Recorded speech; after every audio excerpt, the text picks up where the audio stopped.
Good morning from Washington, D.C. My name is Lauren Reese, and together with my colleagues in the Environmental Change and Security Program, our co-sponsors at the Environmental Law Institute, it is my privilege to welcome you to today's event, the launch of a special issue of International Affairs on the ever-evolving field of environmental peacebuilding. For those of you joining a Wilson Center for the event for the first time, a special welcome and a quick word about where you're tuning into. The Wilson Center is the living memorial to President Wilson. Our mandate is to bridge the worlds of policy, practice, and research through nonpartisan, independent analysis and open dialogue. The program I direct, the Environmental Change and Security Program, or ECSP, works to build these bridges around issues related to non-traditional security, connecting the intersection of environmental change, health, and security to foreign policy and international development. 2020 was a year that left its mark on the world. The devastation wrought by COVID 19 was further compounded by melting ice at the poles, record breaking wildfires in California and Australia, hurricanes and monsoons that devastated parts of Central America and China, and extreme droughts in places where food security and livelihoods are heavily dependent on seasonal rains. A lot of these events were made worse by climate change. But even outside of climate's direct influence, environmental issues are intimately connected to the stability and prosperity of countries. And for 30 years, a community of researchers, practitioners, and policymakers have been working to untangle the complex relationships between environmental change and human and national security and find entry points for policies and programs that build on these connections to create a more resilient and sustainable peace. Today, we are delighted to host a panel of some of those scholars who are at the forefront of environmental security and peace. Each of them has contributed to a special issue of the journal International Affairs that takes stock of environmental peacebuilding's rich history and sets forth an agenda for the future. I'm thrilled to welcome back to the Facilitators Chair Jeff DeBelko, currently a senior advisor to ECSP and professor and associate dean at the Voinovich School of Leadership and Public Affairs at Ohio University, where he teaches and conducts applied research on natural resources, conflict and peace building, global environmental politics, climate change and security, and environmental leadership. But no doubt that many of you know Jeff from his time at the helm of ECSP. It was under his direction that the program solidified its position as a leader in helping to inform and elevate decision makers' understanding of the connections between environmental issues, conflict, and peace. It was Jeff's work that brought me to the Wilson Center, and so now it is my privilege to hand the mic over to him to kick off the discussion and introduce our panel. Over to you, Jeff. Thank you, everyone. Thank you, Lauren, for that kind introduction, and thank you all for joining us. Um, this is a real opportunity with this special issue of International Affairs on environmental peace building. It's one that I think makes a real contribution, carries us forward, and at the same time represents the best of the past waves, as we called them, and charts a path going forward. So let's jump right into a quick introduction of what we're talking about when we're talking about environmental peace building. It's one that comes in this issue with 28 different contributors, 11 articles, diversity across case, resource, level of analysis, method, discipline, and nationality and origin of the authors. So it's a rich background with some familiar faces and some new faces, and so that's really a terrific opportunity going forward. What do we mean by environmental peace building? Well, there have been different definitions offered over time. In this issue, we are defining it as comprising multiple approaches and pathways by which management of environmental issues integrated in and can support conflict prevention, mitigation, resolution, and recovery. So I have there a visualization of that Carl Brook, one of the co-editors and longtime contributors, and many other hands have shaped and developed to try to reflect how these dynamics can play out over the course of the conflict continuum. And, you know, in terms of context setting, certainly back in that period that Lauren was talking about, when this was getting started and we had these conversations, very much of a response to the frustration of kind of treading water and simplistic environment conflict debates in the 90s. It's always been about practice as well as scholarship. In some ways, the worlds of the applied and practice in the field has been leading the scholars. The scholars have been playing catch up and trying to study and understand some of these dynamics, and they're trying out, and again, very different levels. Some of that early work, though, was still deductive in terms of suggesting the prospects for this proactive use of building on environmental interdependence to try to support peace and conflict, prevent conflict. Heavy focus on water to begin with, but certainly we've seen that is diversified by the resource type that's been the focus over time. Certainly, as in so many things, environment security, climate change has come to be a big part of that in terms of understanding how some of those interventions may be productively put to work for peace building purposes as well. Kind of a second wave in, that is also reflected by some of the authors and some of the people you'll hear from today, brought in some very helpful critiques of that early work. Certainly not surprisingly suggesting that more time is spent understanding the complexity, certainly more ambiguous results, potential shortcomings of some of the approaches and how it's done in some ways and needs to be done differently in others, has been very helpful. Which brings us to this issue, and here I kind of pull out 4 areas that the co-editors in the opening piece of the special issue identify as very productive and promising areas going forward.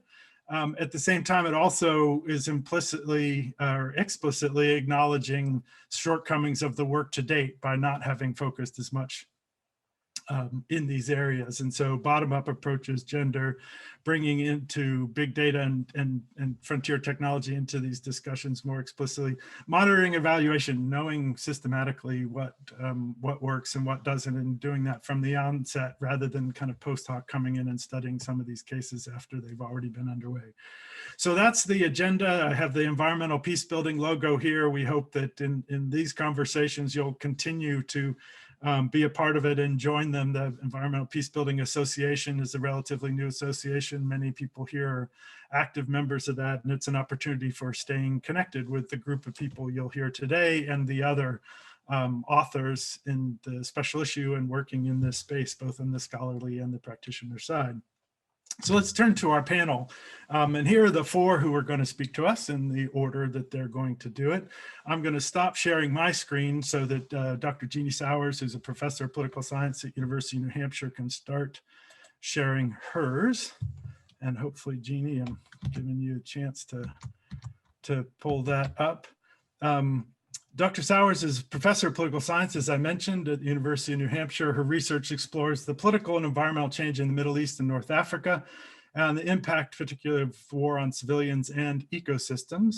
Her publications are wide-ranging, including environmental politics in Egypt, modern Egypt, a co-editor of Journey to Tahrir, Revolution, Protest, and Social Change in Egypt. And she's presenting a work that she co-authored with Dr. Erica Weinthal, who's the incoming chair of the board of the Environmental Peacebuilding Association. So Jeannie, let's throw it over to you. Great, thank you, Jeff. It's a great pleasure to be here today, and thank you all of you who are calling in remotely. We were joking before the panel started that we never get to speak to this many people at one time, so it's really a pleasure. My project and Erica's has for several years focused on the targeting of civilian infrastructures in the post-2011 wars in the Middle East. We know this is not a new issue. We can only think of the aerial bombing of the Iran and Iraqi cities during the long Iran-Iraq war. But the scope of this destruction that has been wrought in many of the conflict-affected countries seem to us to bear and significance and deserve a significant research project. Our research looks at tracking the destruction and targeting of energy, water and sanitation, agriculture, and health systems across the cases that are listed on the right of the screen, including Iraq, the West Bank and Gaza, Yemen, Syria, and Libya, and as you can see, for different time periods depending on the conflict. We also, in the Peace for International Affairs, analyze how humanitarian organizations have coped with competing pressures, insufficient resources, and the targeting of their staff and facilities as they seek to address infrastructural needs generated by the conflict. I want to just quickly speak about how our piece fits in with the broader issue on peace building. As Jeff mentioned, central to the field of environmental peace building is the recognition that armed conflict damages the environment and associated infrastructures that are critical for sustaining human health, livelihoods, and security. From our perspective, infrastructure mediates the relationships between human activity and the environment. We focus on the degradation and loss of public services because the environment for us is not simply a set of natural resources, but is also a shared public space and the domain of public health.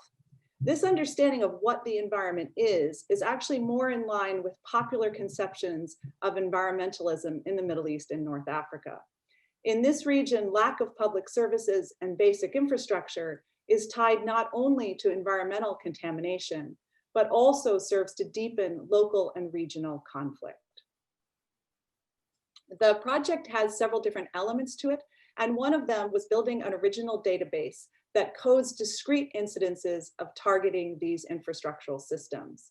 To do this, we draw on, for Yemen in particular, 3 external data sets.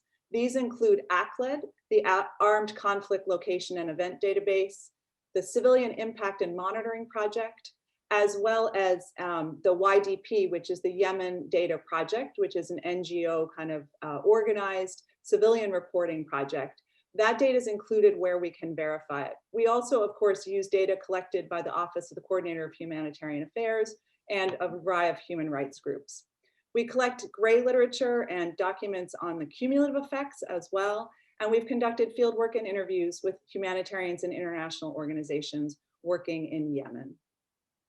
I wanted to just briefly frame some of our concerns by thinking about starvation as a political act and as a form of atrocity. In our interviews, I put one up on the left, where a person who had come back from working for 4 years in Yemen, a rather high up official in the World Food Program, noted the connection between the destruction of infrastructure and human rights. She said, there is so much destruction and much of the infrastructure is not operable. Basic systems that underpin human rights have been rendered not functional. And of course, the UN has come out quite strongly as well in basically saying that the Yemen war is a war in which people are choosing to allow others to starve. So that's kind of the framing in which I want us to start thinking about the questions of hunger in Yemen. Most of you have already seen the IPC classifications for early warning for famine. And I just want to call your attention to the fact that if you look on the bottom right map, which is the projected situation, you see that the current situation where almost over 5 million people are in acute emergency is actually going to expected to deepen in the next 6 months. And we can talk about in the Q&A why that's happening and what should be done to address it. I want to present briefly our findings for Yemen as a whole before I turn briefly to talking about agriculture. So when we look on the left, you'll see a bar chart that represents the incidents in the database from 2010 to 2019. Energy is the only sector that's targeted after the uprising, the revolution in 2011 in Yemen, up until the Saudi-led coalition, according to the open sources that we were able to access. Those energy attacks are primarily on the oil and gas pipelines, the 2 of them, the major ones that run through Yemen to the southern coast, mostly by non-state armed actors. After the Saudi-led coalition enters the war, we see a significant uptick on attacks on all kinds of civilian infrastructure. This both represents better data reporting in our sources, but it also reflects the escalation and intensification of attacks on civilian infrastructure. If you look at the table on the right, you can see we have put the incident numbers by sector. So a total of 1,941 incidents. A majority of those were on houses and farms in agriculture, which also includes attacks on markets, food processing plants, and the like. If we have time in the Q&A, I'm happy to talk about the dynamics of targeting energy, health, transportation, and water. All of those are actually explicated in the international affairs piece, but in the interest of time, we can't do it right now. The map here shows you basically the frequency and the intensity of civilian targeting. The circles represent by size the number of incidents on the same rough location to the best of our ability to determine it. And again, you can see here that agriculture is the most frequently targeted. It's also worth noting that frequency of targeting is only one indicator of harm. In other words, an attack on a power plant can take down electricity and water supplies for cities and villages for miles around, whereas an attack on a farm is very localized. So frequency is not necessarily an indicator of harm, but it's still an indicator of the scope and severity of these attacks.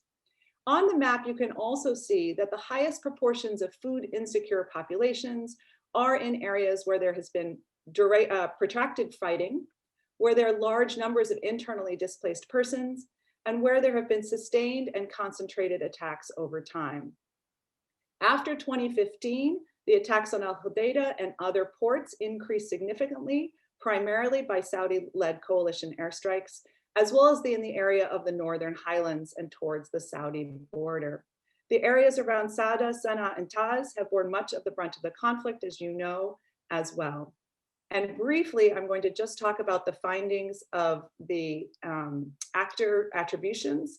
These are very complicated because the data sets often report them as unknown, which is why the 20% figure down on the right is so high. And also because the data sets definitely focus on airstrikes, we end up with 67, a little bit over 67% of all of our incidents resulting from the Saudi-led coalition. So we're not trying to say that we think these are purely accurate, but what we're trying to say is, given the limitations on data collection and resources, this is the pattern that emerges. And one thing we'd love help with is if anyone has better information, we would very much appreciate it.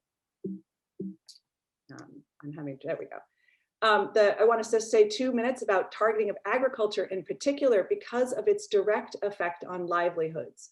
So 70% of the Yemeni population still lives in rural areas, and over half of the population is dependent on agriculture-related activities to generate income. So the attacks on agriculture and all of the economic collapse, which is leading to a decline in incomes, is fueling food insecurity. It's not as we might think, just a lack of food availability, but as Amartya Sen and many others have argued for many years now, it's a lack of entitlements and an ability to buy food, purchase food, and command food, which is driving hunger in Yemen. The database, as I mentioned earlier, tracks a variety of agricultural infrastructures that are listed on the slide, and the primary effects are increasing internal displacement and undermining livelihoods. Lastly, the article explores a variety of challenges for humanitarian assistance. These range from the sort of overarching problems of the conflict to more local on-the-ground issues. I can't go into any of these in major depth now, but again, happy to do so in the Q&A. Some of the largest donors of humanitarian aid are, of course, also the major parties to the conflict. This particularly applies to the UAE and Saudi Arabia, as well as the US, the UK. And the problem here is that's actually influenced and made it hard for humanitarian operators on the ground. It undermines neutrality, but it also gives various armed groups and rebel groups the sort of political cover to oppose humanitarian assistance and obstruct it on the ground.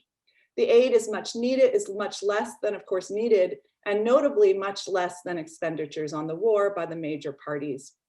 We can talk about in the Q&A the problems that have emerged with the blockades, both naval and air blockades, and the fact that UN attempts to basically verify and monitor shipments of aid have actually been producing a cumbersome and bureaucratic system, which is entirely insufficient. I'm not going to talk about the rest, except to just focus quickly on the last one, that humanitarian agencies have been targeted, as we know, despite providing quite specific coordinates to the Saudi-led coalition and others. And as you can see from the photos from MSF Yemen on the right, this includes putting large signs on the roof of buildings to try to deter airstrikes. The implications for environmental peace building are numerous. The first is that while we looked at these attacks by sector, all of these sectors are interlinked with reverberating effects. And to just give one concrete example, when the World Bank did a 2020 needs assessment for economic reconstruction, looking at 16 Yemeni cities, only 10% of the energy facilities had been damaged in the way that we track, but 85% of the facilities were not functioning because of a lack of fuel. Speaking directly to the cost to the environment, a collapse of water and sanitation systems has led to the contamination of water and soils, but this is extremely understudied. It's led to degradation of forests and rangeland as people actually overcut for fuel, fodder, and construction. And thinking about, again, infrastructure as the intersection between environment and human activity, it has undermined resilience to disease, disasters, and climate change. As you all know, Yemen this year has seen actually quite catastrophic flooding. It's seen unprecedented locust swarms. And in these outbreaks, we've also, of course, seen the largest recorded outbreak of cholera, which is actually still ongoing in Yemen. And IDPs are particularly at risk, internally displaced persons are particularly at risk with these effects. To learn more or to engage with us, and again, we are very open to critique, to criticism, and most importantly, new insights and sets of information. I've left on the slides for another time if you're interested in our publications or how to reach us. Thank you so much, and our funders are on the right, and we are very grateful for all the support we have received to them, and thank you so much for this opportunity to share our work with you. Terrific. Thank you so much, Dr. Sowers. Fascinating and troubling research, but absolutely critical. And as Jeannie mentioned, a number of issues that can be followed up in the Q&A. If you have questions, we'd love for you to share them so that we can put them into that discussion. You can do that by writing an email to ecsp@wilsoncenter.org, and Lauren and Amanda will gather those up, and we'll be sure to get that into the discussion. So we're going to switch now to our second speaker, Dr. Tobias Ide. Tobias is, I should say, a prime mover in making this special issue happen. There are 6 co-editors, but there's Tobias is at the top of that list in terms of keeping the trains running on time and driving the process. He's a lecturer in politics and policy at Murdoch University in Perth. And his research focuses on environment, peace, and conflict, published in the outlets like Nature Climate Change, Journal Peace Research, World Development, among others, and work closely with practitioners as well in Germany and the United States. Tobias is going to talk about a piece that he co-authored in the special issue looking at Timor-Leste and some of those bottom-up approaches that we talked about needing more of. So Tobias, let's turn the floor over to you.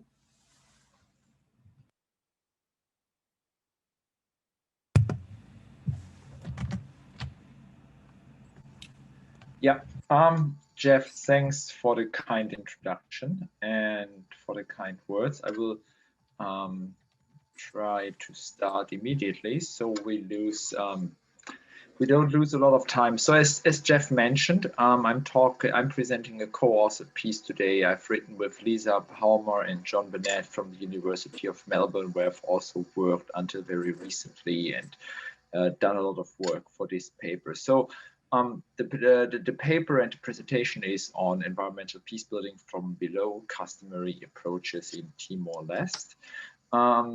And the starting point for this paper was pretty much like the starting point of most papers. Basically, we had a look on existing environmental peace building research. And what we recognize is there has been a strong focus on cases shaped by external actors like various UN agencies, USA, the European Union, the Peace Parks Foundation. So a lot of the well-published cases see significant external, often international involvement, which is not to say that this is in any way bad per se. A lot of these projects are very successful and have been advanced together with, in collaboration with practitioners and researchers.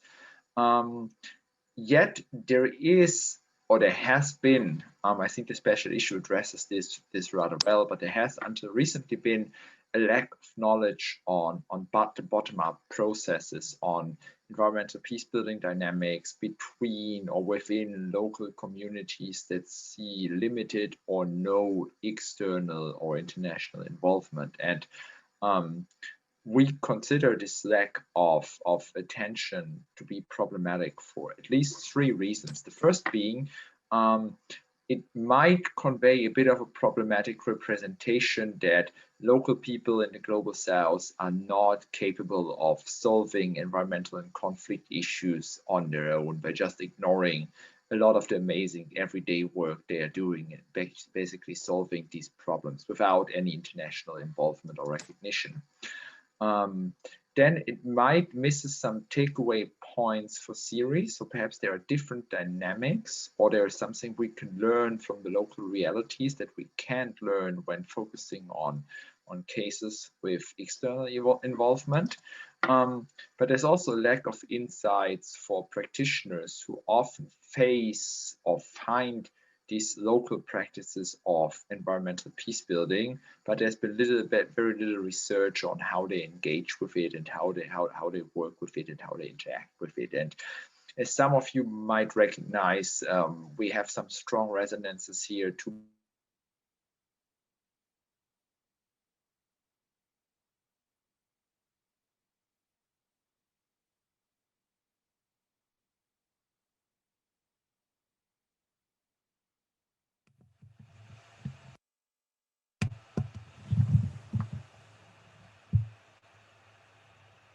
as you can see, it's a small state north of Australia, former Indonesian colony, and it's a pretty fragile context. It suffered from several centuries of Portuguese colonialism and afterwards from a very violent Indonesian occupation, especially after the vote for independence in 1999. There has been massive atrocities going on. Afterwards, we saw UN-led peace building, which was unable to continue deep poverty and the high agricultural dependence of large parts of the population, and also was unable to address communal tension, which led the country to the brink of civil war in 2006. And in the context of this failure of the state and international peace building, there has been a revival of customary institutions. They have never been really abandoned, but they have been revived by local communities, particularly after independence in 2000. And one of these customary institutions we're looking at in the paper is Terra Bandu, which translates into hanging prohibitions. So it's basically you erect a post as part of a ceremony, which you can see on the picture, and then you hang from that post symbols that represent the prohibitions and rules agreed on. That's where the name comes from. And it's similar, it's at the same time a quite long process of negotiations between traditional elders and sometimes more formal institutions, often spanning many months, if not years, and then an actual ritual or ceremony where the negotiations are more or less concluded, announced. There are some offerings and these posts are erected. And Terra Bandu is frequently used to manage local environmental issues, especially when it comes to the protection of forest areas, of water sources, and on harvest restrictions. Yet at the very same time, Terra Bandu is almost always also used to address community tension on violence. And this can either reach from tensions directly related to, let's say, the usage and access of forest resources or land disputes, but usually in terms of the long negotiation process, also broader issues of community tension, domestic violence, youth violence are addressed as part of the progress. So what we actually see there is that people come together to manage environmental issues, but in the broader process, they also manage tensions and issues they have with they have in the community or with other communities. So what are the insights we gained from our specific research? And then again, it's a bit hard to summarize a 20 pages paper in 8 minutes, but let me be selective here. So the first thing is Terra Bandu is a successful endogenous environmental peace building process. It's by far not the only one we know. So there are very successful examples of bottom-up local peace building. what we can learn in terms of theory is that there's a high importance of spiritual ecologies, how we call it. So it's basically these prohibitions or these institutions and these processes don't run along the Western theory of rational choice, where you basically have two communities that depend on the same resources, so they have an incentive to manage them commonly. I mean, that's part of the story, but that's not the whole story. There's also a lot of going on about supernatural punishments and sanctions, about spirits and elderly realms which are connected to specific pieces of land, making them worthy to protect or to manage them in a certain way, which cannot really be captured by traditional environmental peacebuilding concepts like common interest or shared threat. But there's a more spiritual side to this as well. There has been quite a few benefits from the state and some NGOs trying to intervene in these processes. For instance, the offerings for the rituals are usually very expensive for the local community to purchase. Also, there has been a sort of a shadow of authority when formal institutions back up the customary institutions in enforcing the Tarabandhu agreements. But there have also been considerable dangers to external intervention.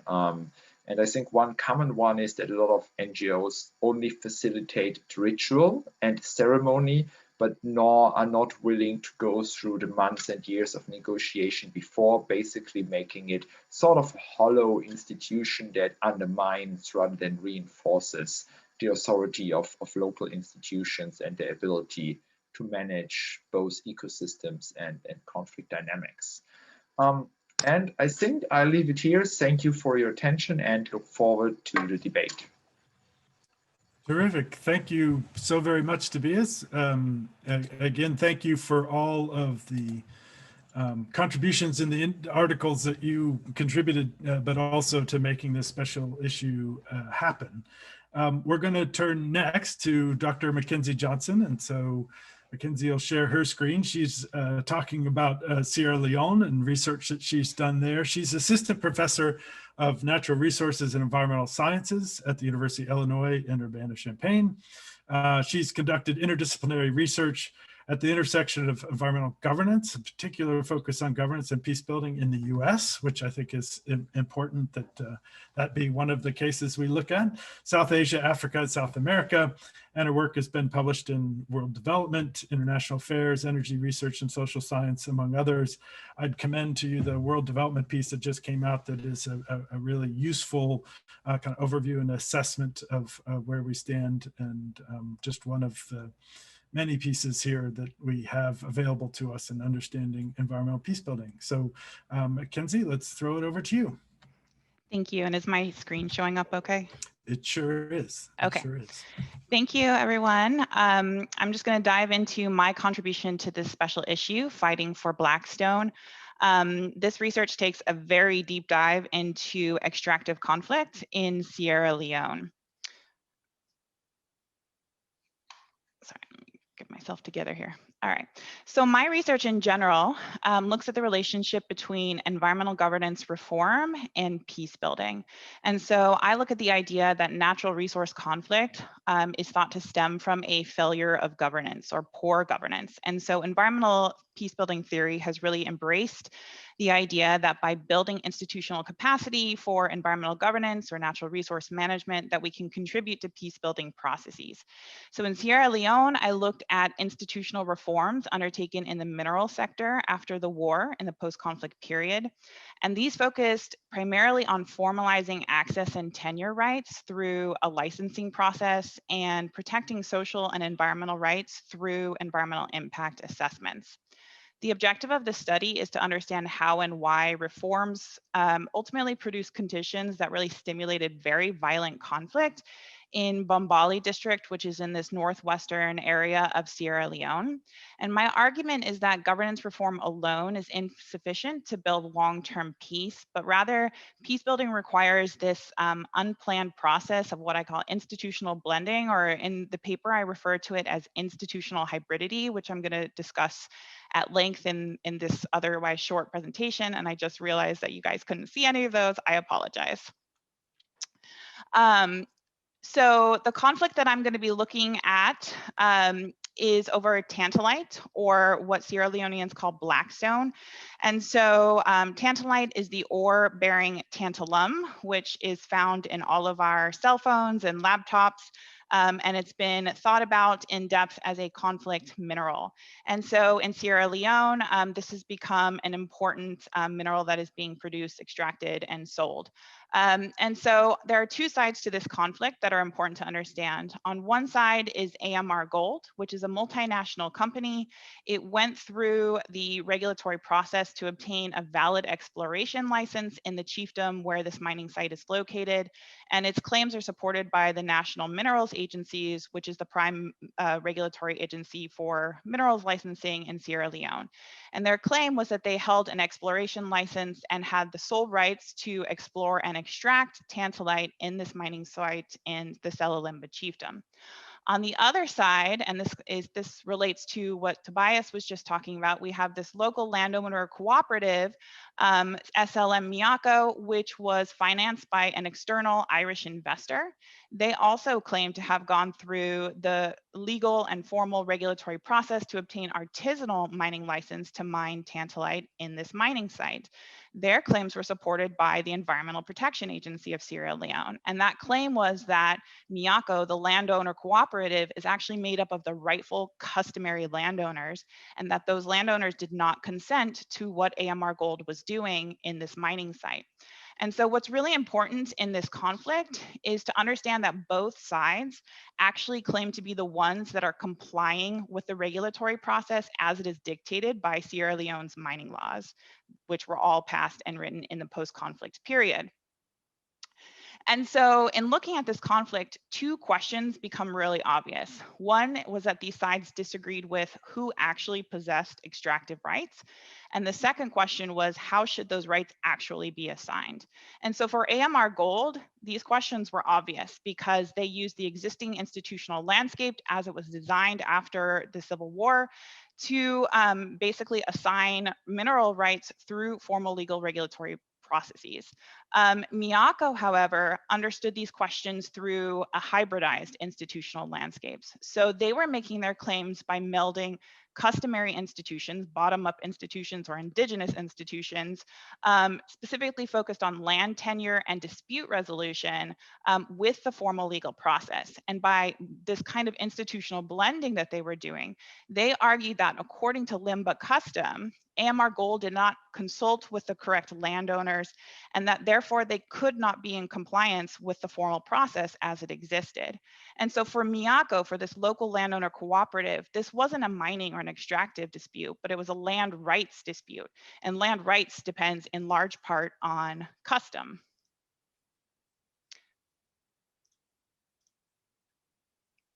And so this process, the argument was that the process of institutional reform subordinated these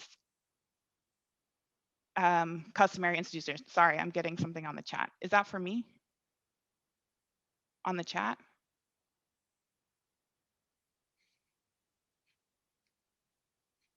Never mind. You're good, Mackenzie. No worries. Okay. Sorry.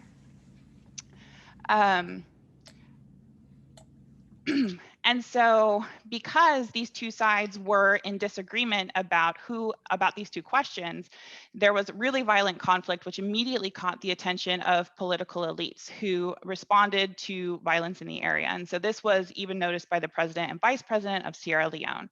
And so a member of parliament in Selalimba assembled a mediation committee that was made up of 14 nonpartisan citizens of the area. And so the landowner cooperative Miyako really they took advantage of this and drew on informal customs to engage these political elites in a discussion about especially question number 2, what should actually constitute the rights for extraction in the Selalimba chiefdom.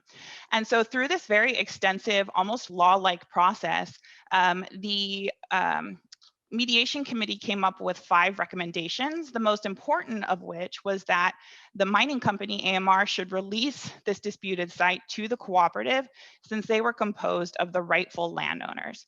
And so this decision really angered AMR Gold, because from their perspective, to recognize Miyako's claims through this kind of hybrid institutional process suspended the rule of law. It went against what the law was trying to change in the post-conflict period. And essentially, right, the idea was that everyone was trying to change the rules of the game in the middle of the game as it was being played. And so a question that might arise for you at this point is, where is the state, right? Where are the regulators that are supposed to be monitoring these conflicts and, right, putting them through institutional processes that would allow one to resolve it without violence?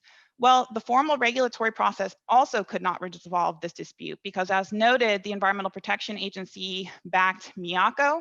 And so the EPA was arguing that the company, the multinational company, was using the exploration license as a way to avoid conducting full environmental impact assessments, and that they were trying to establish a monopoly on the chiefdom in order to gain all extractive rights and lock out their competitors, mostly who were small scale and artisanal miners. The National Minerals Agency, on the other hand, backed AMR Gold. AMR had been issued arguing that AMR had been issued legal licensing and that the EPA was overstepping its authority and boundaries. And so what we saw was that the tantalite conflict was actually serving as a proxy conflict between the regulatory agencies themselves, and that they weren't being very effective in helping the communities or the company figure out which way to go. And so what ultimately happened was that these actors agreed to take it through the court system.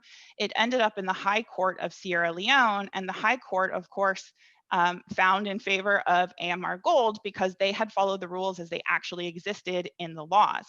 But what my paper argues, and what I'm happy to talk about, as this can be kind of controversial, is that, right, this finding, which reaffirmed the state building process and undermined these kind of hybrid claims, that it actually undermined the peace building process. And this is because reforms, as they occurred in the post-conflict period, produced large-scale reassignment of land and mineral rights, and mostly that benefited multinational companies. And so it created a lot of insecurity and perceived injustice on behalf of communities. And this was because these reforms didn't recognize the full array of indigenous institutions that existed to figure out how to distribute these rights equitably, fairly. And so as a result, the perception is that these reforms are contributing to this kind of slow, ongoing structural violence. And so what hybridity did, right, if those claims had been recognized, was hybridity was addressing misrecognition in these processes of institutional design. So they were able to address distributional inequities created and make landowners more visible, fill in the gaps of this kind of unsettled institutional terrain, and allow for conflict resolution actually without undermining the formal system that had been created, right? They weren't trying to uproot that formal system, they were just trying to make it better from their perspective. And so why write an article about this in such depth? Well, institutional blending or hybridity is actually quite controversial in peace building for the reasons I have listed there. I rebut all of these reasons in the article, which I would love to have you go read, but I'm happy to talk about those rebuttals in the discussion as I'm running short on time. But otherwise, it's an important concept that I think really we should be thinking about how more to position good governance or ideas of good governance, especially in minerals extraction, to facilitate peace building. So thank you, and I'll turn it back to you, Jeff. Terrific. Thank you so much, Mackenzie. Excellent. A second presentation, you and Tobias both kind of representing that kind of progress in environmental peace building. I think, right, going down underneath and particularly showing the benefits of the kind of bottom up and understanding what those subtle and sophisticated bottom up approaches for governance and those informal institutions, the shortcoming of the top down only approach in terms of the complexity. So thank you. You've kind of great examples of exactly what we're seeing is needed in this space. So it's terrific.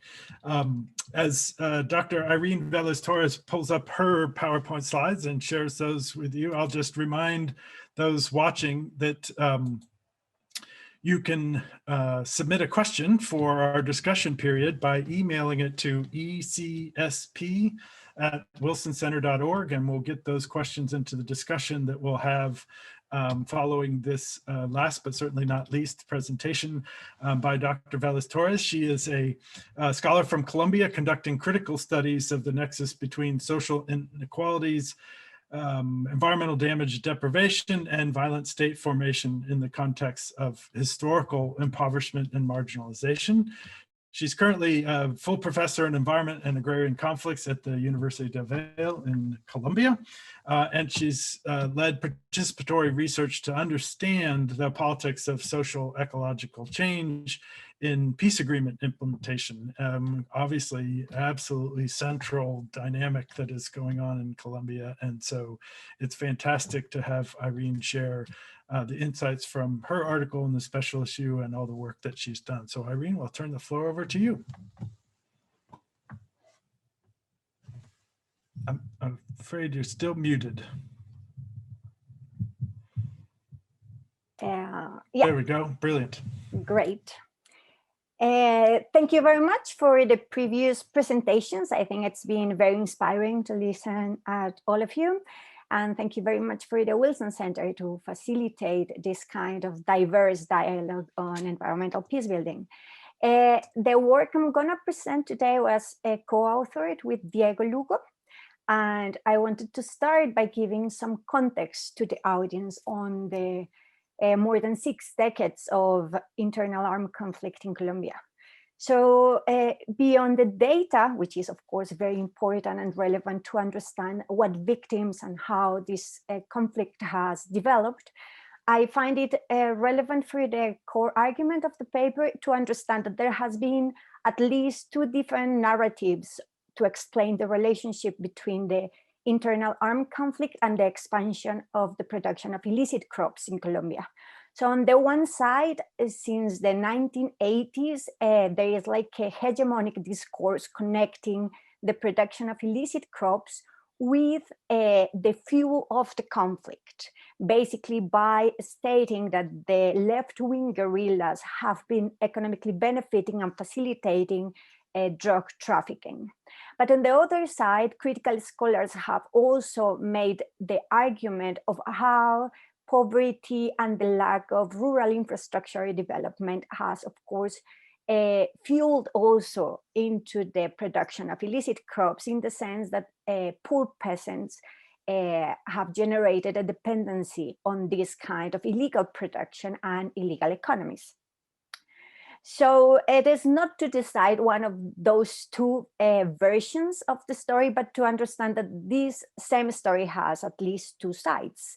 And both of them have like an environmental dimension. One is that the peasants have been lacking access to quality and sufficient natural assets.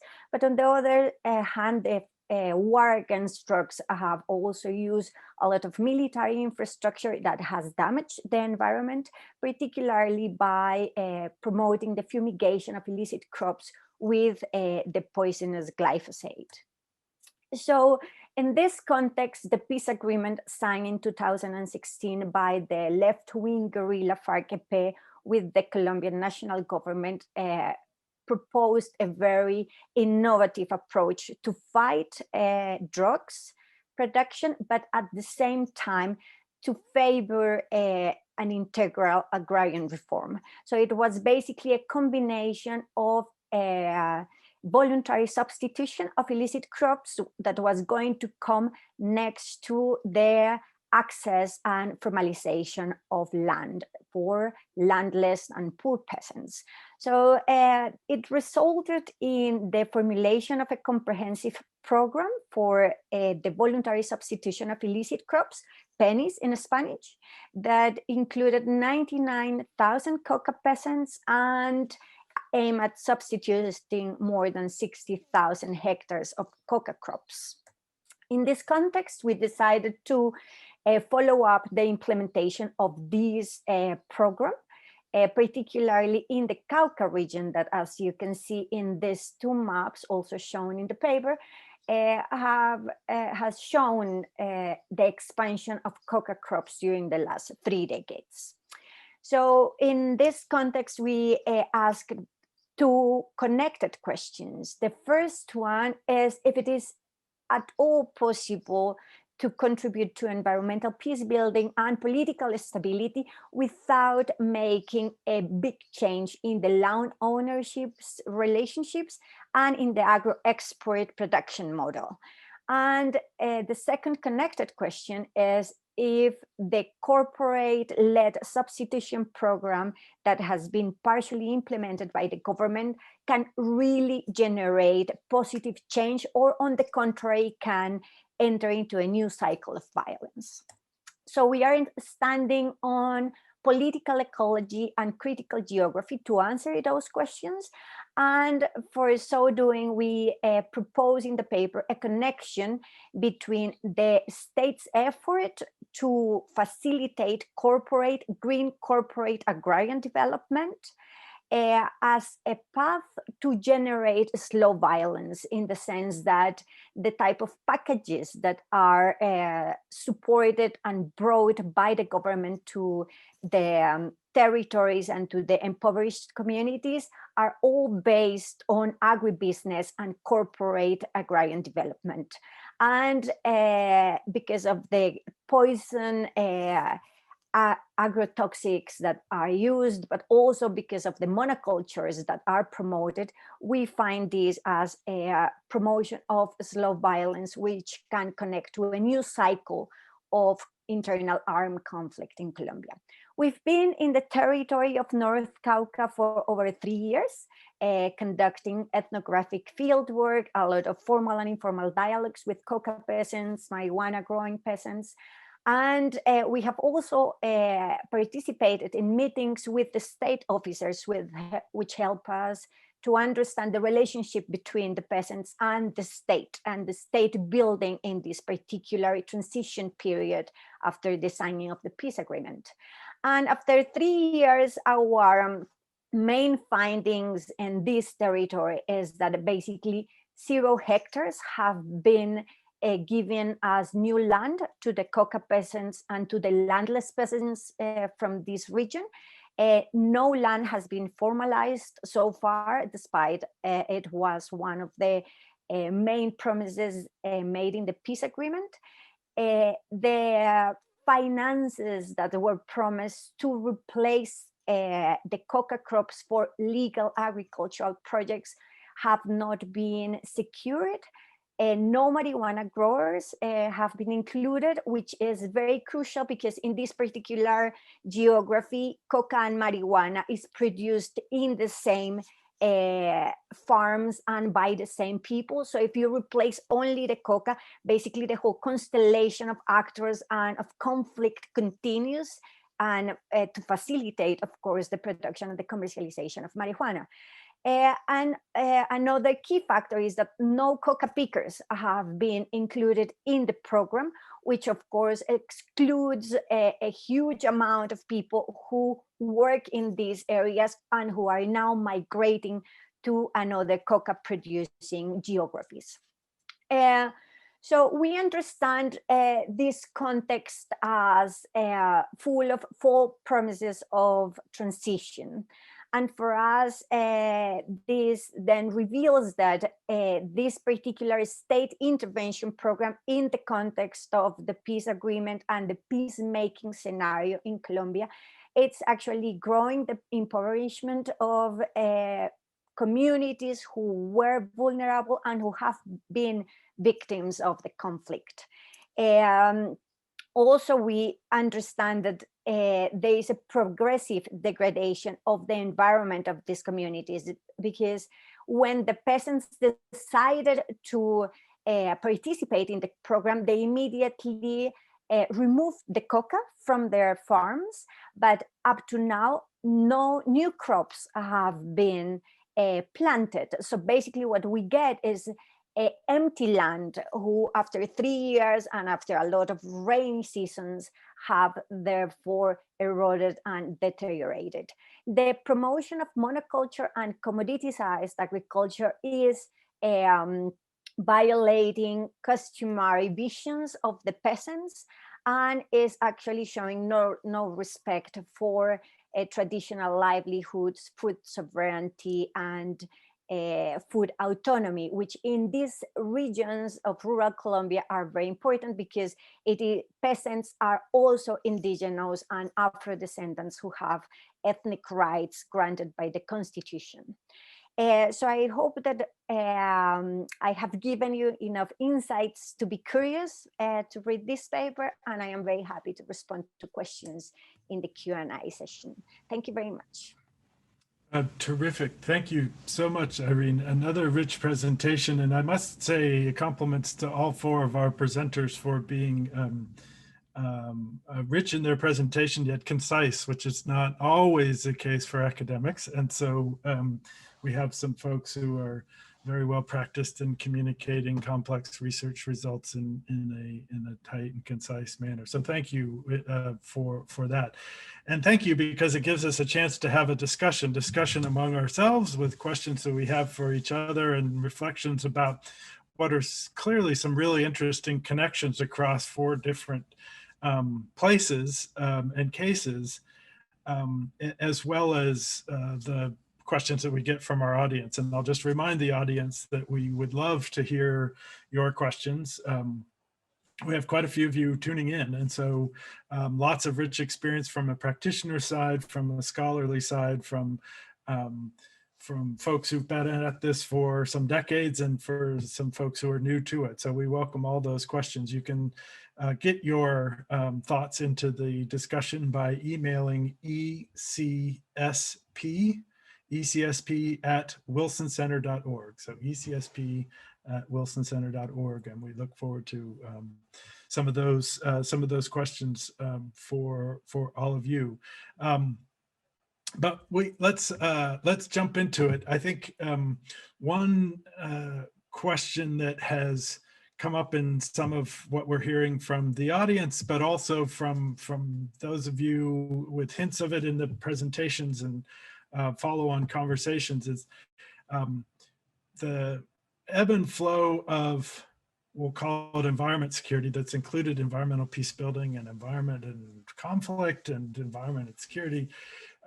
In those early years, when this kind of got a big push, climate change was not a big part of the discussion. Now one could say that is the primary way in to almost in some ways the exclusion of other issues. So I would ask the panelists, in your case and in your broader understanding, because you've worked in multiple places, what opportunities, but also potential challenges are at play if and when we get serious about adapting to climate change and trying to mitigate it. And I can see, for example, the mineral intensity of green energy technologies makes me think that McKinsey is going to be really busy in studying West Africa, because it's not just our phones, it's solar panels and wind power and such that have these mineral inputs.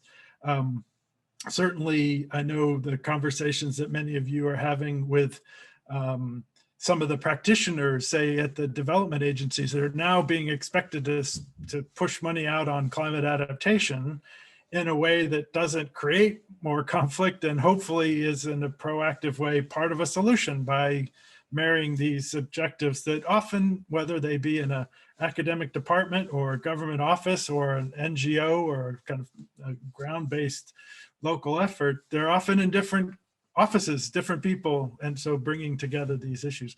So climate change, how do we see that being more of the same or changing dynamics? I don't know, who would like to jump in? We can kind of use the same order, or I think there are lots of ways that this is an issue for all of these cases and all of you. You're all nodding, and so jump right. Jeannie, let's go with you first. That's great.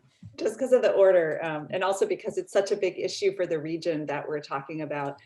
As you all know, the climate change impacts are very much evident, so well underway, and I think in a variety of ways, and again, that interlock, which makes it extremely difficult. I would say one big challenge is that as countries in the Middle East, North Africa actually shift to investment in renewable energies, the question is, will that replicate, and this builds on Irene's presentation actually, will that investment replicate the rentier state model in which the revenues are highly centralized, in which it reinforces authoritarian rule, in which corruption is rampant, in which state-owned enterprises are actually highly unaccountable, in which there's large prestige projects that overlook marginalized communities. So we have that model, which I think Irene laid out very, very well in a very different context. Or there's a lot of proposals on the table to do it in a different way, but of course those are up against very entrenched interests. So I think one challenge for both climate adaptation funding, but also mitigation through investment in renewable energy, is to really push this notion of both hybrid institutions, which, thank you, Mackenzie, I think is a really important point, and I think it's been made in different ways in different contexts, that melding kind of local institutions and initiatives is very important when thinking about these kind of investment structures. And I'll just add that there's some very interesting projects going on that I can put, send to the Wilson Center to put onto the page from some German think tanks and local Yemeni organizations about what peace building in Yemen will look like. And I think they make a very compelling argument, whether it's on the environmental and climate change front or whether it's on conflict resolution front, that the marginalization since 2011 and 2012 of youth movements, of actually what was wide participation of women and wide participation of different regions, all of those factors will have to be important in thinking about conflict resolution at local and provincial levels, as well as the national level. Terrific. Let's use that order. Tobias, how about you next?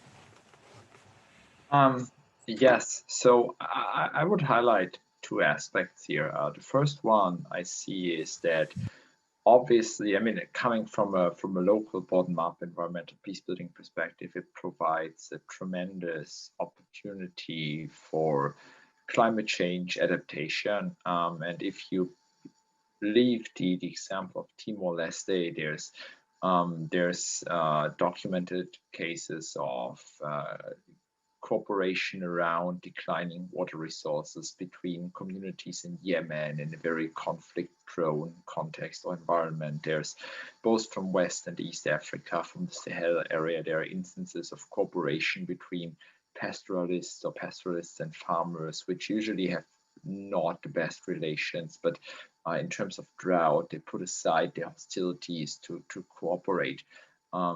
So I think with increasing environmental challenges, there could also be a sense of increased, and I'm not saying these environmental challenges are good in any way. I mean, if there is a chance, we should absolutely avoid them. But as some of the worst impacts of climate change are no longer avoidable, I think there's quite a good potential for local communities to cooperate in managing environmental resources and to adapt to climate change, and at the same time to set aside broader differences in this context. However, and perhaps Irene and Mackenzie and also Jenny are much better suited than me to speak about this. There's also a risk that there is a bit of a dark side of this, and that there's state interest or huge capital interest going into sectors such as mineral extractions for renewables, bioenergy, biofuels, or just large-scale climate change adaptation and mitigation projects like solar parks in India or coastal dams in West Africa, which have tremendous conflict potential and also threaten to undermine peace building.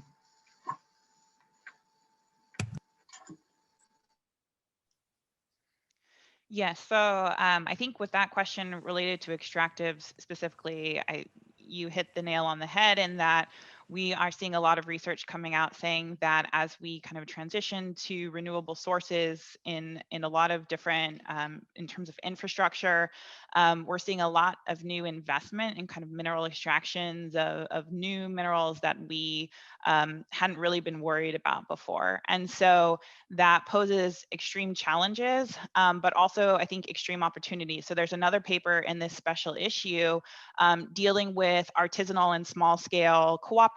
And those authors look at cooperatives operating in Sierra Leone and Liberia and look at the challenges and opportunities of kind of trying to work through this melding process to understand, okay, how can we empower small scale producers to actually, right, be able to benefit from the kind of mineral boom that we know is coming.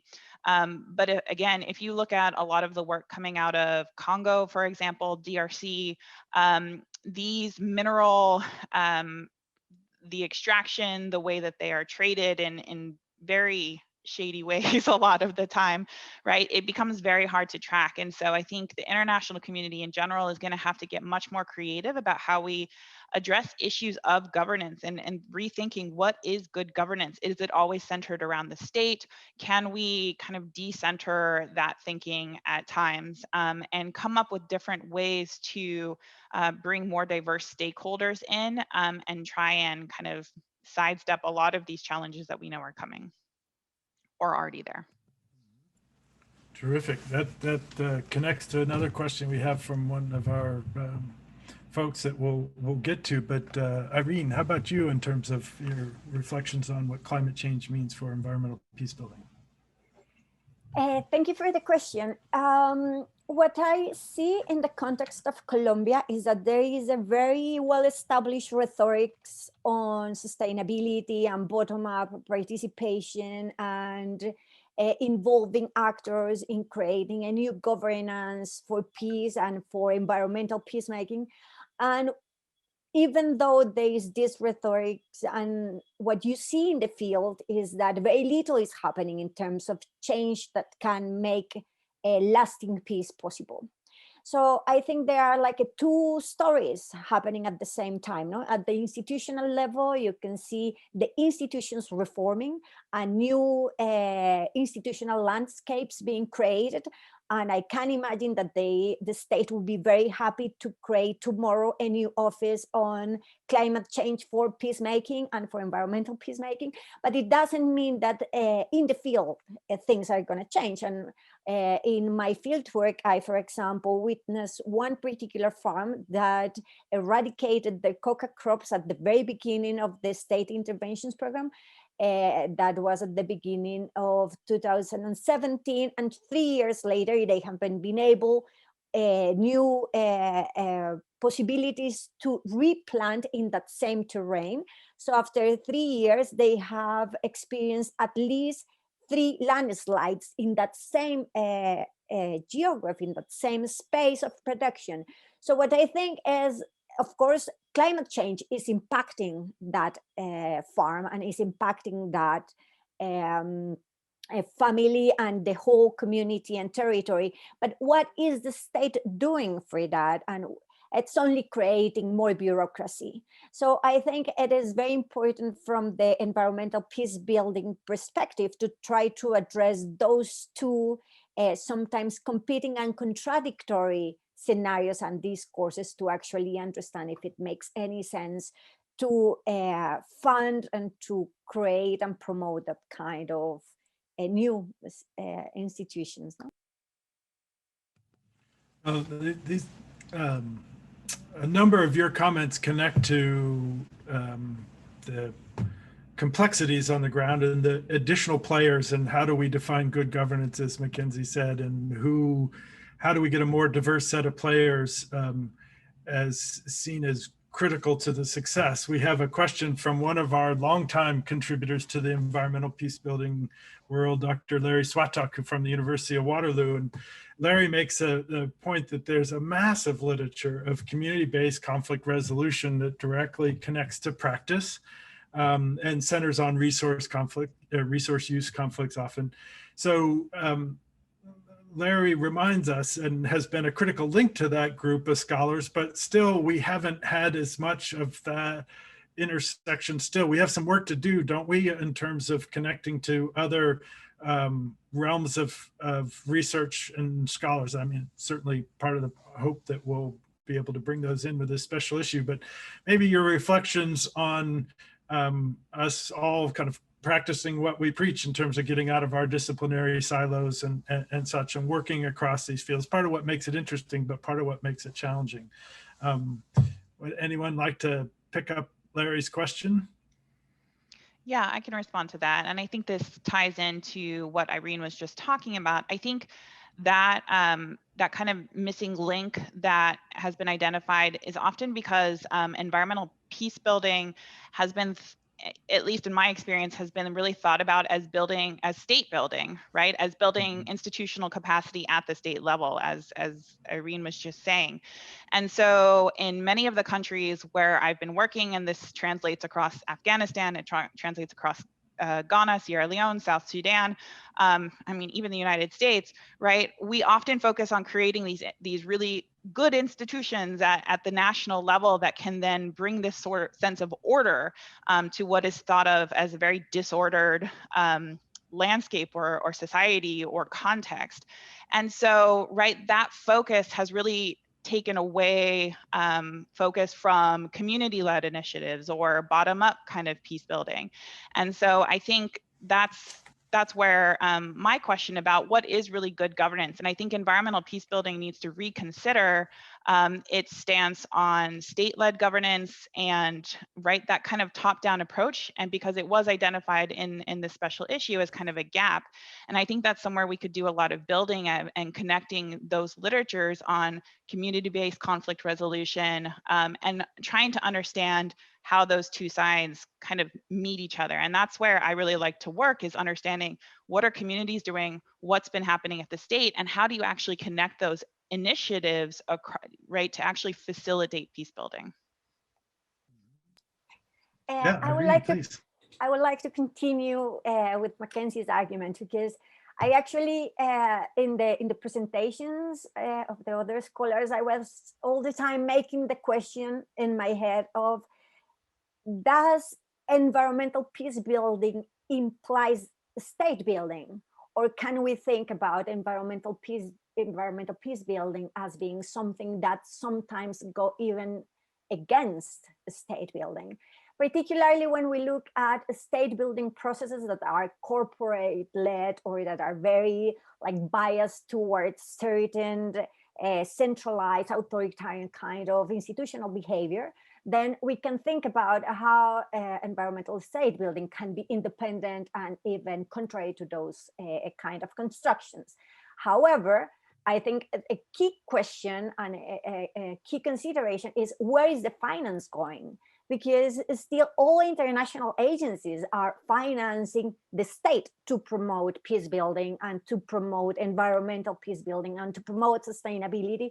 So everything has to be kind of middle negotiated with the state. And this is why also the state at the end, even though there is a discourse on participation and all that, ends up having a top-down kind of imposition of priorities. So, but I think this is a key question that we have to continue asking ourselves in the future scholarship. Yeah, Jeannie.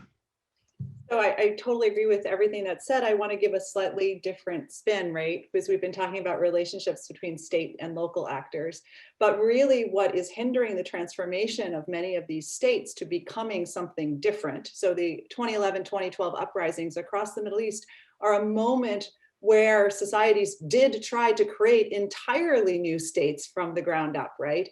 And the reason that those failed was a combination of internal security kind of apparatuses that were supported by external actors. So we've been talking about the kind of benign effects or the counterproductive effects of international aid and engagement. But really, when you look at the sort of what plays out in Yemen and Libya and Syria and et cetera, right, is that the role of external actors in this case are parts of the conflict. They intensify the conflicts. And the same, of course, for Afghanistan, the same, of course, for many conflicts. So I think it's not that these are neutral parties on the outside. And so we really, I think, and the same with Colombia, if you look at the US role in Latin America. So I really think the issues here are much broader than simply local states and communities, right? The real problem is also that the alliances and the international actors are not on the same page about what local development looks like and how to happen because of entrenched interests, whether they're in arms, whether they're in drugs, and it's sort of a whole set of rentier kind of profits that actually escalate up. So I think the problem is much greater. And on that note, I just wanted to say something about the Yemen war, which is that I think what our project tries to show in a way, at least for Yemen, is that the sort of unqualified support given to Saudi Arabia in particular and the UAE by the last administration really has deepened the problems on the ground. So I think it's fine to look at community level mobilization, but often community level repression comes about, right, as the form of conflict. So whether we look at the Houthis cracking down on community organizations in parts of northern and western Yemen as well as when they held Aden, or when we look at armed militias who are also basically silencing community voices, it's the national conflict in Yemen and its regional interactions that are actually demobilizing and basically killing local civil society.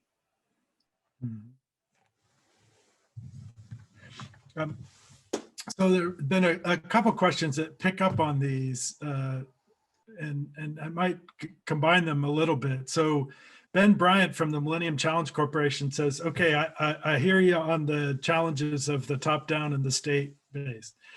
And it asks, like, for example, in Tobias's, the Tarabandu context, how do we, if we're kind of providing advice for getting some of these coping strategies, these mechanisms, these conflict resolution strategies, these bottom-up approaches, are there places that you can point to where those approaches are effectively brought to bear on top-down or state-based approaches? Where, where is this being dealt with in a better fashion, or how would you recommend that some of these insights that you're kind of having kind of evidence from cases on the ground to improve the practice of governance reform or making decisions about how to better make investment decisions, right? So how do we, if you're a practitioner, how do you operationalize the conclusions that you're finding so that we can have better best practices going forward?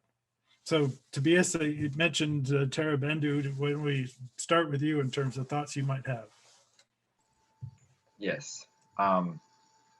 Acknowledging upfront, I'm not a practitioner myself, and I'm always feeling slightly unconfident lecturing practitioners about what practitioners should do without having as much practical experience as they have. So that's perhaps the upfront case. What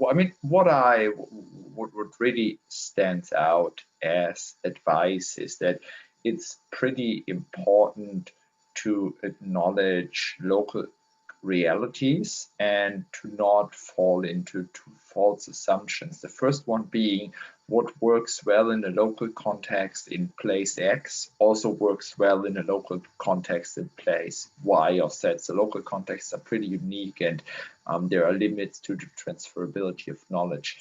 And the second one is, and I think Mackenzie's presentation illustrated that extremely well, is be very careful about who you accept at the local. And I mean, the local is usually not the Oxford-trained, capital-based NGO leader.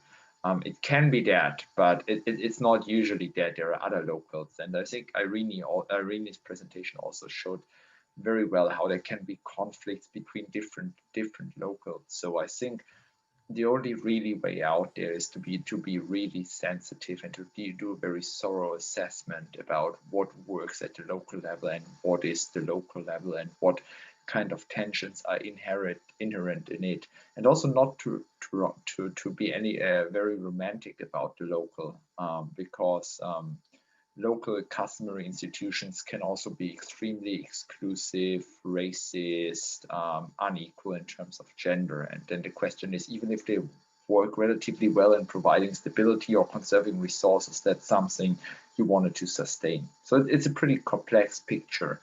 And just one thing I have to mention, because I think I forgot to mention it out forward in case, because we're talking so much about a special issue and it's completely open access at the moment. So in case you're a practitioner not backed up, or from the Global South not backed up by a big uni library at the moment, you can simply go to the International Affairs website and download all the papers free of charge, no matter what kind of institutional access you have.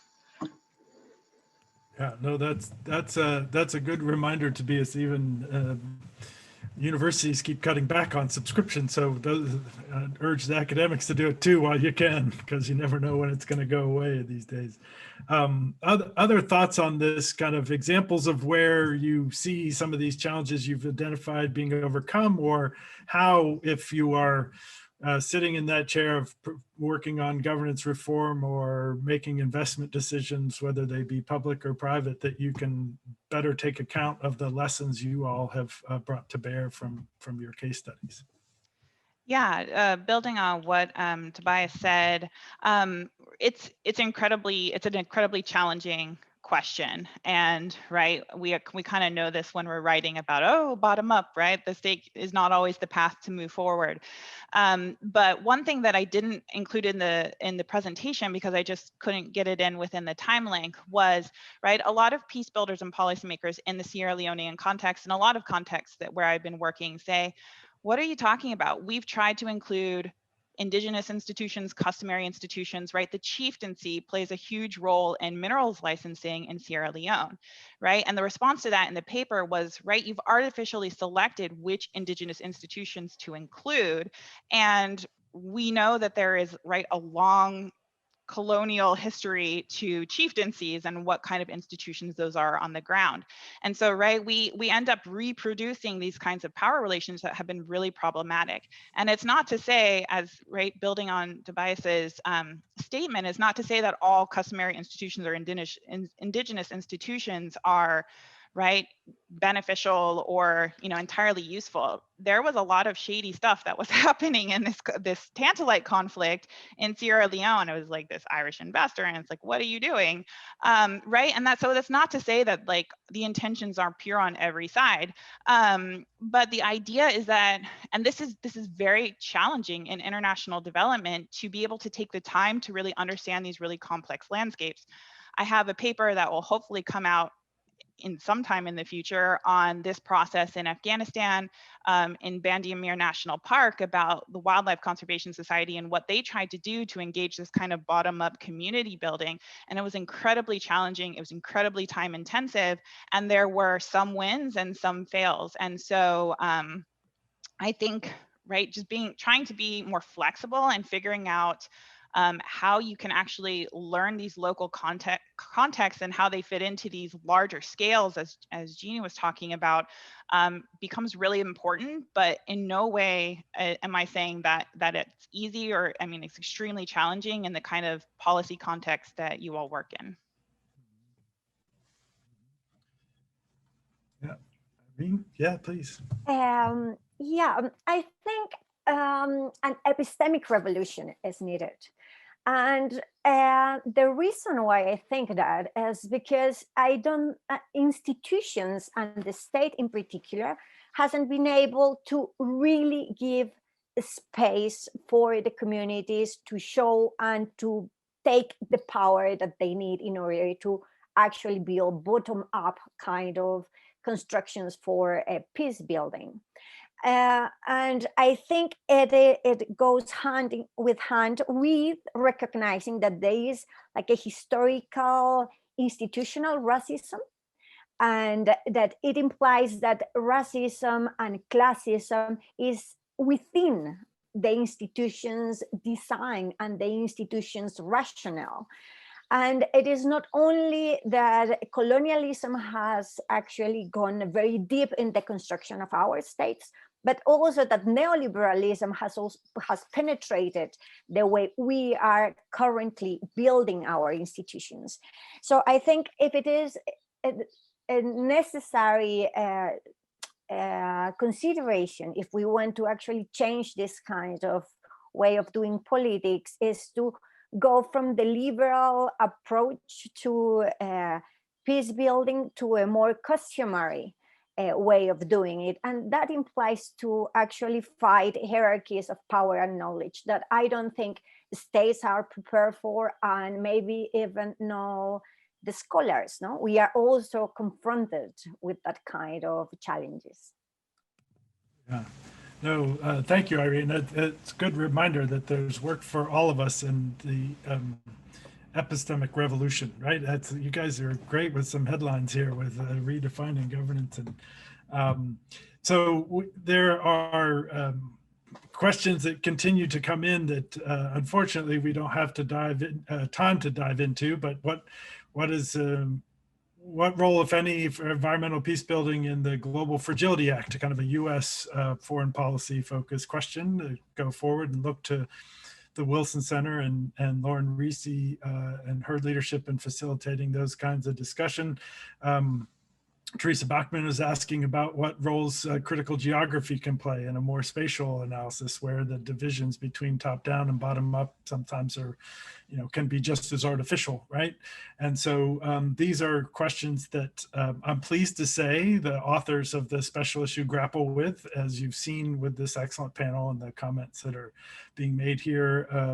As Tobias did, we'd urge you to take advantage of downloading all those articles now, to reading the excellent summary that just went up yesterday that Richard Matthew, one of the co-editors, and as well as Tobias, published with Lauren on New Security Beat, the blog for the Wilson Center. That's also where you can find a summary of today's event, as well as the archived recording of today's event. And so we urge you to come back to it, to share it with others, to actively participate in this discussion. There's clearly lots of work to do from a variety of perspectives in scholarship and in policy and practice. So we want to, again, thank all of our panelists, thank our hosts, the Wilson Center, Environmental Law Institute, Environmental Peace Building. A lot of hands went into doing this. The Journal International Affairs and Chatham House, thank you very much for the opportunity to put these topics in one place. It doesn't happen that often. Part of the reason I flagged the Environmental Peace Building Association is whether it's coming together on webinars when we can together in person, and with plans and hopes to have a journal that allows us to have a place that all these communities that have something to contribute can come and bring their work together and share it and criticize it and debate it and such. So this is what we are all dedicated to providing as a forum, as today's event illustrates, and we look forward to the contributions that we know will be coming from the scholars we've heard from today, the others in the issue, and all of you who've been working on these issues and joining us today with your excellent questions and sharing your time and attention. So on behalf of our sponsors and the special issue, want to say thank you very much. Thanks for tuning in, and look forward to seeing you in the next event. So thanks so much.